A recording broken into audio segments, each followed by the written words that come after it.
Salut tout le monde, j'espère que vous allez bien, c'est Dusty. Aujourd'hui, on se retrouve pour une nouvelle vidéo technologique sur ma chaîne. Puis qu'est-ce qu'on découvre aujourd'hui, guys? Il s'agit bien évidemment du Google Nest Mini ainsi que du Amazon Echo Dot. Si vous n'êtes pas déjà au courant, ces deux produits-là appartiennent à deux compagnies très distinctes qui sont en compétition.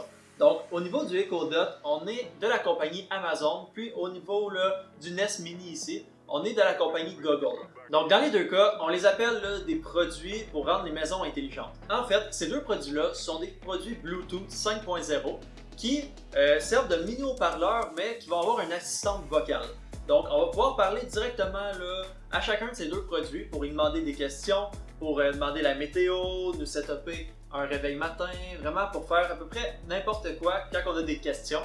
Puis, ces deux appareils-là fonctionnent branchés au 1.2 watts, donc n'importe quelle prise murale va fonctionner avec ça. Avant de commencer la présentation des deux produits, guys, si vous n'êtes pas déjà abonné à la chaîne, n'hésitez pas à laisser un follow, ça ferait super plaisir, puis à laisser un j'aime à la vidéo, ce serait encore mieux. Donc, le but de la vidéo aujourd'hui, c'est vraiment de présenter les caractéristiques de chacun au niveau des spécifications. Puis ensuite de ça, je vais aussi parler des applications compatibles avec chacun de ces deux produits, puis des appareils compatibles avec. Parce que les deux vont aller chercher vraiment des appareils différents, mais vont aussi se regrouper pour d'autres. Donc, à la fin de la vidéo, vous allez pouvoir vous faire une idée si vous préférez aller avec les produits Google ou aller avec les produits Amazon. Donc, au niveau du Nest Mini, il faut savoir que ce produit-là, la boîte est déjà ouverte parce que c'est un produit que j'avais en ma possession. Donc, c'est ma copine qui l'utilise principalement pour son réveil matin puis mettre de la musique une fois de temps en temps. Donc, j'ai déjà une petite impression sur les sons et sur son utilisation. Alors, je vais bien vous le décrire comment moi je le trouve personnellement.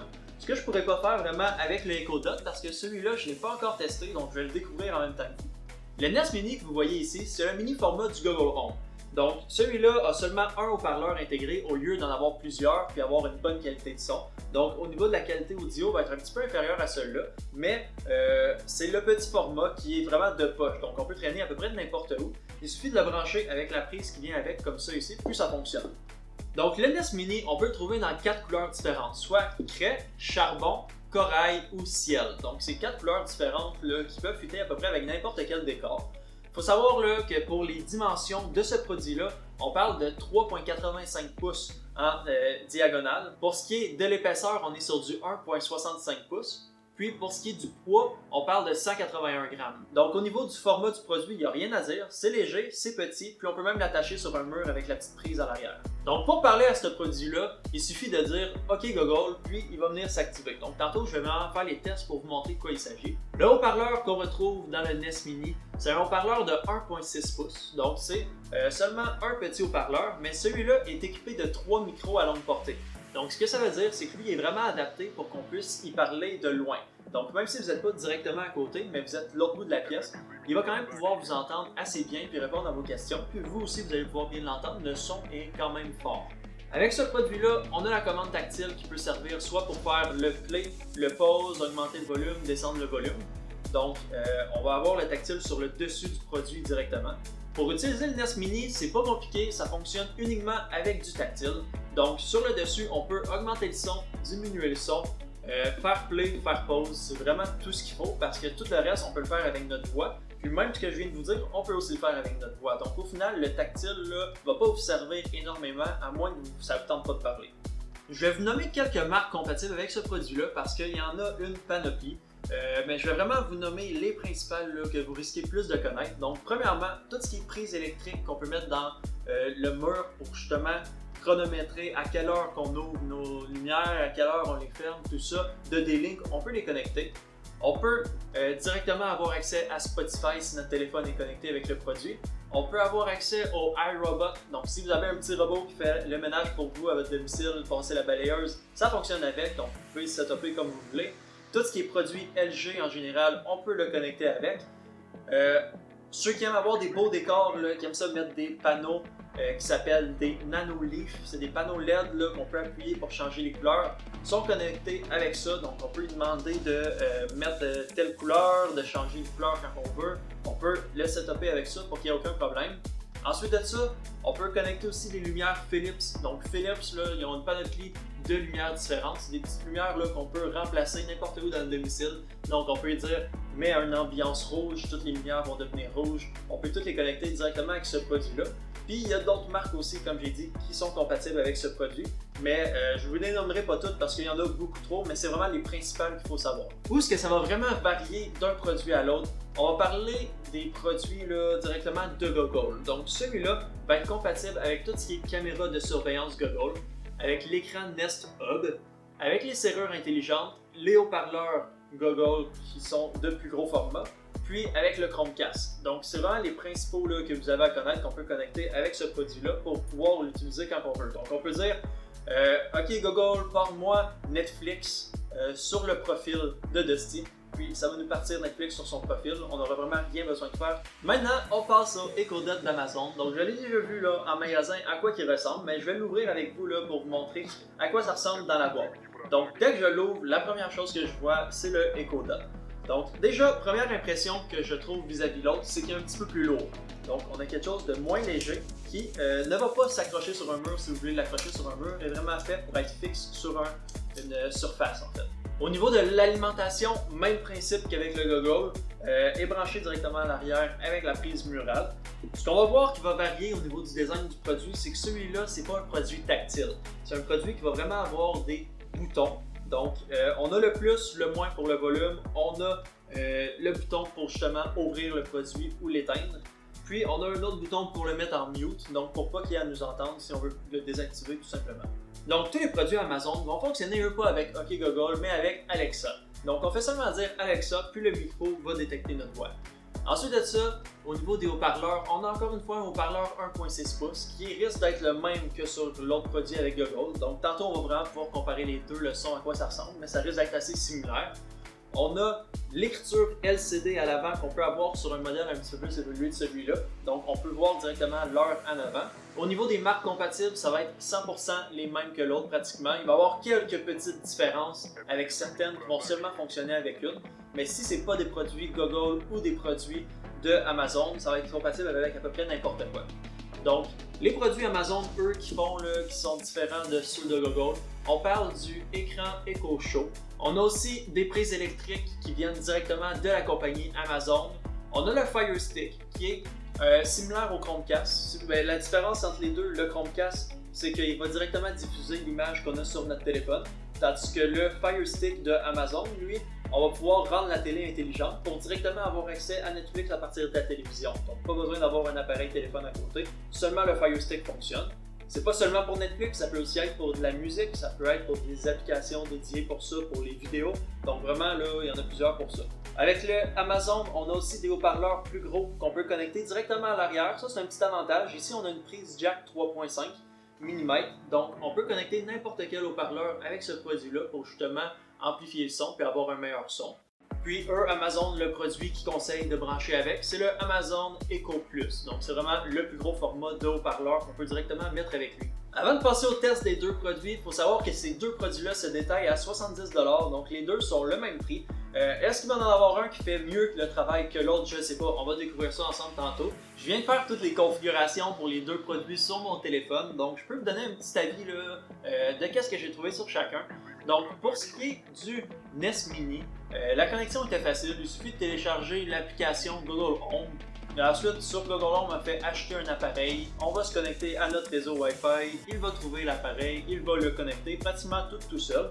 Tandis qu'avec le Echo Dot, ça a été un petit peu plus compliqué. Au niveau du réseau Wi-Fi, le Echo Dot crée un nouveau réseau à son nom, qui est Amazon Net. Donc, il faut se connecter sur ce réseau-là, mais avec mon téléphone, ça ne fonctionnait pas les premières fois. Donc, il a fallu je désactive Internet, je le réactive à peu près 3 fois avant que ça fonctionne. Donc, déjà là, il y a eu un petit problème. Mais un coup que c'était connecté sur Internet, j'ai réussi à le remettre sur le mien. Il n'y a eu vraiment aucun problème au niveau de la configuration. Avec le Echo Dot, l'application utilisée, elle s'appelle Amazon Alexa. Donc c'est avec cette application-là qu'on peut gérer tous nos produits. Donc maintenant, les deux produits sont connectés avec mon téléphone et mon Wi-Fi. J'ai synchronisé les deux avec Spotify. Donc je vais pouvoir tenter d'avoir les différences au niveau du son pour vraiment vous dire qu'est-ce que moi je préfère. Puis pourquoi j'aime un petit peu moins l'autre produit, dépendamment de ce que ça va donner comme son. Tout ce qu'il suffit de dire avec le Nest Mini, c'est OK Google, fais jouer de la musique sur Spotify. Bien sûr, de la musique sur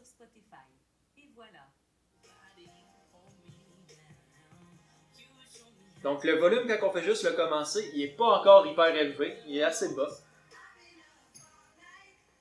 Ok Gogol, augmente le son au max.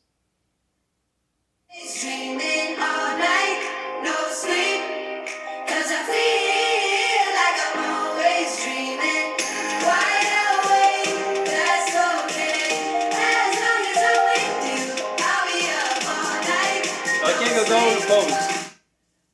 Pause. J'ai essayé un petit peu avec la musique qu'eux m'ont donnée. C'est pas une musique qui avait énormément de basse et tout ça, mais quand même le son il était assez surprenant. Maintenant, on va continuer, on va essayer avec une musique qui a plus de basse. On va aller dans mon style, on va aller dans du rock, puis on va faire jouer du Slipknot.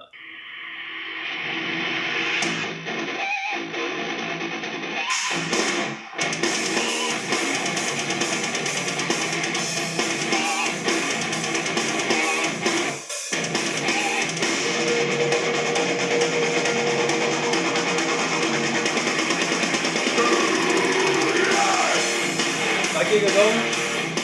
Pause. Bon, pour ce qui est de la musique avec cet appareil-là, je vous dirais que pour une musique du quotidien en arrière-plan, c'est bien. Mais si vous voulez vraiment un son surprenant, avec des basses, avec plus de hautes, plus de basses, puis tout ça, vraiment, je vous conseille d'aller vers un autre produit que celui-là, parce que celui-là, c'est pas fameux pour ça. Donc maintenant, on va passer au produit Amazon. On va voir avec ce produit-là si c'est la même chose ou s'il va me surprendre. Alexa, fais jouer de la musique sur Spotify.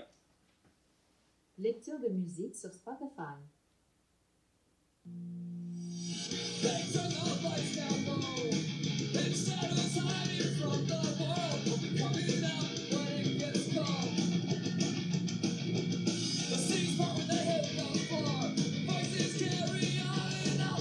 Alexa, pause. Donc la musique qu'il y avait sur le Echo, ils ont été cherchés directement dans mes playlists Spotify, donc ils ont mis du Rise Against, tandis qu'avec le Gogol tantôt, ils sont seulement allés chercher une musique aléatoire sur Spotify. Donc ça, c'est déjà un petit plus de ce produit-là, mais au niveau du son, le son était pas fort, puis il était pas fameux.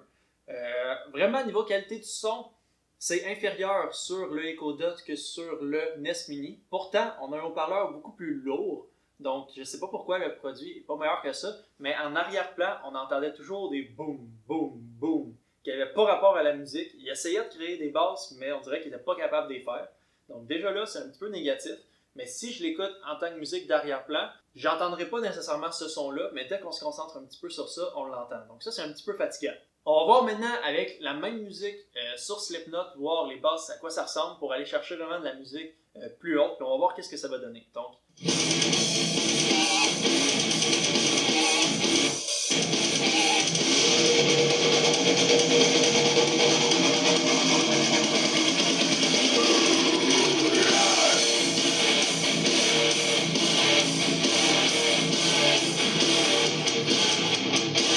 ok guys, avec Alexa, ce qui s'est passé là, au niveau de la musique, je vous dirais c'est inférieur au Gogol. Fait que si vous voulez vraiment un produit avec une belle qualité de son pour écouter de la musique, je vous conseillerais d'aller avec le Gogol. Au niveau de la vitesse des produits pour vraiment comprendre ce qu'on dit puis faire les demandes, avec le produit de Gogol, c'était plus rapide. Donc, c'était vraiment instantané, tandis qu'avec l'autre, il y avait un bon délai, là, je dirais, de 2 secondes environ avant qu'elle comprenne et qu'elle fasse ce que je lui ai demandé. Si j'avais à choisir un de ces deux produits, je vous le dis tout honnêtement, j'irais avec le NES Mini. Ben, c'est ça que j'ai déjà en fait, donc on va rester avec ce produit-là. Je vais pas continuer avec le produit de Echo. Mais quand même, ça a été intéressant de faire le test avec les deux produits, de vraiment voir la différence là, au niveau sonore puis au niveau de l'utilisation en général du produit, comment ça fonctionne. De mon côté, moi, j'ai adoré faire cette vidéo-là, donc n'hésitez pas à laisser un j'aime si vous aussi vous avez aimé. Puis sinon les gars, je vous dis, passez une excellente fin de journée, puis on se revoit la semaine prochaine pour une autre vidéo. Allez, ciao, bye, c'était Dusty!